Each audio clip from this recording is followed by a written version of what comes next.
Greetings and welcome to the January 21st reading of Reading Through the Bible in a Year from Mighty Through God. Today we will be reading from Genesis chapter 42, verses 18 through chapter 43, verse 34, Matthew chapter 13, verse 47 through chapter 14, verse 12, Psalm 18, verses 16 through 36, and Proverbs 4, verses 7 through 10.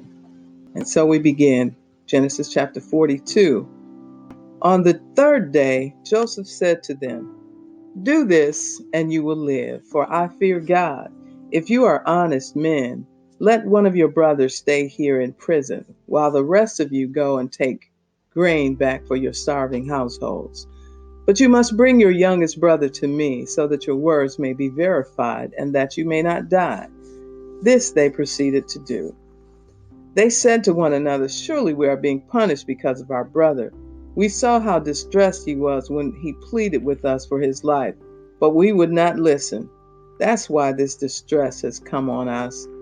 Reuben replied, "Didn't I tell you not to sin against the boy? But you wouldn't listen. Now we must give an accounting for his blood." They did not realize that Joseph could understand them, since he was using an interpreter. He turned away from them and began to weep, but then came back and spoke to them again. He had Simeon taken from them and bound before their eyes. Joseph gave orders to fill their bags with grain and put each man's silver back in his sack, and to give them provisions for their journey. After this was done for them, they loaded their grain on their donkeys and left. At the place where they stopped for the night, one of them opened his sack to get feed for his donkey, and he saw his silver in the mouth of his sack. "My silver has been returned," he said to his brothers. "Here it is in my sack." Their hearts sank, and they turned to each other trembling and said, "What is this that God has done to us?" When they came to their father Jacob in the land of Canaan, they told him all that had happened to them. They said, "The man who is Lord over the land spoke harshly to us and treated us as though we were spying on the land. But we said to him, 'We are honest men, we are not spies. We were 12 brothers, sons of one father. One is no more, and the youngest is now with our father in Canaan.' Then the man who is Lord over the land said to us, 'This is how I will know whether you are honest men. Leave one of your brothers here with me and take food for your starving households and go. But bring your youngest brother to me, so I will know that you are not spies, but honest men. Then I will give your brother back to you, and you can trade in the land.' As they were emptying their sacks, there in each man's sack was his pouch of silver. When they and their father saw the money pouches, they were frightened. Their father Jacob said to them, 'You have deprived me of my children. Joseph is no more, and Simeon is no more, and now you want to take Benjamin. Everything is against me.' Then Reuben said to his father, 'You may put both of my sons to death if I do not bring him back to you. Entrust him to my care, and I will bring him back.' But Jacob said, 'My son will not go down there with you. His brother is dead, and he is the only one left. If harm comes to him on the journey you are taking, you will bring my gray head down to the grave in sorrow." Chapter 43. Now the famine was still severe in the land, so when they had eaten all the grain they had, their father said to them, "Go back and buy us a little more food." But Judah said to him, "The man warned us solemnly, 'You will not see my face again unless your brother is with you.' If you will send our brother along with us, we will go down and buy food for you. But if you will not send him, we will not go down, because the man said to us, 'You will not see my face again unless your brother is with you.'" Israel asked, "Why did you bring this trouble on me by telling the man you had another brother?" They replied, "The man questioned us closely about ourselves and our family. 'Is your father still living?' he asked us. 'Do you have another brother?' We simply answered his questions. How were we to know he would say, 'Bring your brother down here'?" Then Judah said to Israel his father, "Send the boy along with me, and we will go at once, so that we and you and our children may live and not die. I myself will guarantee his safety. You can hold me personally responsible for him. If I do not bring him back to you and set him here before you, I will bear the blame before you all my life. As it is, if we had not delayed, we could have gone and returned twice." Then their father Israel said to them, "If it must be, then do this. Put some of the best products of the land in your bags and take them down to the man as a gift: a little balm and a little honey, some spices and myrrh, some pistachio nuts and almonds. Take double the amount of silver with you, for you must return the silver that was put back into the mouths of your sacks. Perhaps it was a mistake. Take your brother also and go back to the man at once. And may God Almighty grant you mercy before the man, so that he will let your other brother and Benjamin come back with you. As for me, if I am bereaved, I am bereaved." So the men took the gifts and double the amount of silver, and Benjamin also. They hurried down to Egypt and presented themselves to Joseph. When Joseph saw Benjamin with them, he said to the steward of his house, "Take these men to my house, slaughter an animal, and prepare a meal. They are to eat with me at noon." The man did as Joseph told him and took the men to Joseph's house. Now the men were frightened when they were taken to his house. They thought, "We were brought here because of the silver that was put back into our sacks. He wants to attack us and overpower us and seize us as slaves and take our donkeys." So they went up to Joseph's steward and spoke to him at the entrance of the house. "We beg your pardon, our lord," they said. "We came down here the first time to buy food, but at the place where we stopped for the night, we opened our sacks, and each of us found his silver, the exact weight, in the mouth of his sack.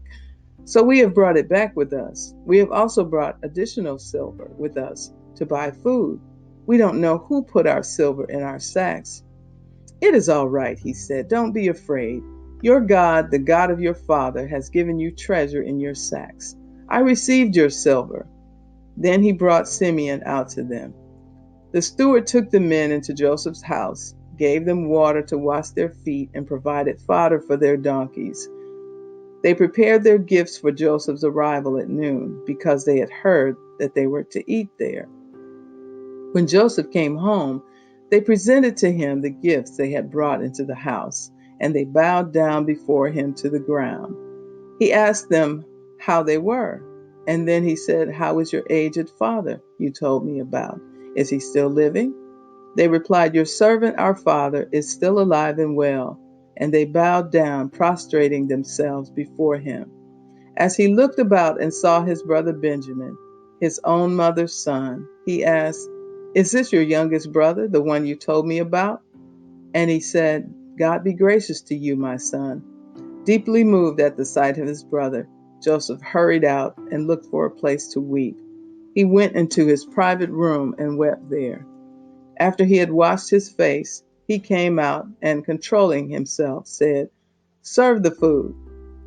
They served him by himself, the brothers by themselves, and the Egyptians who ate with them by themselves, because Egyptians could not eat with Hebrews, for that is detestable to Egyptians. The men had been seated before him in the order of their ages, from the firstborn to the youngest, and they looked at each other in astonishment when portions were served to them from Joseph's table. Benjamin's portion was 5 times as much as anyone else's. So they feasted and drank freely with him. Matthew chapter 13, beginning with verse 47. This one is titled The Parable of the Net. Once again, the kingdom of heaven is like a net that was let down into the lake and caught all kinds of fish. When it was full, the fishermen pulled it out on the shore. Then they sat down and collected the good fish in baskets, but threw the bad away. This is how it will be at the end of the age. The angels will come and separate the wicked from the righteous and throw them into the blazing furnace, where there will be weeping and gnashing of teeth. "Have you understood all these things?" Jesus asked. "Yes," they replied. He said to them, "Therefore, every teacher of the law who has become a disciple in the kingdom of heaven is like the owner of a house who brings out of his storeroom new treasures as well as old. When Jesus had finished these parables, he moved on from there. Coming to his hometown, he began teaching the people in their synagogue, and they were amazed. Where did this man get this wisdom and these miraculous powers? They asked. Isn't this the carpenter's son? Isn't his mother's name Mary? And aren't his brothers James, Joseph, Simon, and Judas? Aren't all his sisters with us? Where then did this man get all these things? And they took offense at him. But Jesus said to them, a prophet is not without honor, except in his own town and in his own home. And he did not do many miracles there because of their lack of faith. Chapter 14. At that time, Herod the Tetrarch heard the reports about Jesus, and he said to his attendants, this is John the Baptist. He has risen from the dead. That is why miraculous powers are at work in him. Now Herod had arrested John and bound him and put him in prison because of Herodias, his brother Philip's wife. For John had been saying to him, it is not lawful for you to have her. Herod wanted to kill John, but he was afraid of the people because they considered John a prophet. On Herod's birthday, the daughter of Herodias danced for the guests and pleased Herod so much that he promised with an oath to give her whatever she asked. Prompted by her mother, she said, give me here on a platter the head of John the Baptist. The king was distressed, but because of his oath and his dinner guests, he ordered that her request be granted, and had John beheaded in the prison. His head was brought in on a platter and given to the girl, who carried it to her mother. John's disciples came and took his body and buried it. Then they went and told Jesus. Psalm 18, beginning with verse 16. He reached down from on high and took hold of me. He drew me out of the deep waters. He rescued me from my powerful enemy, from my foes who were too strong for me. They confronted me in the day of my disaster, but the Lord was my support.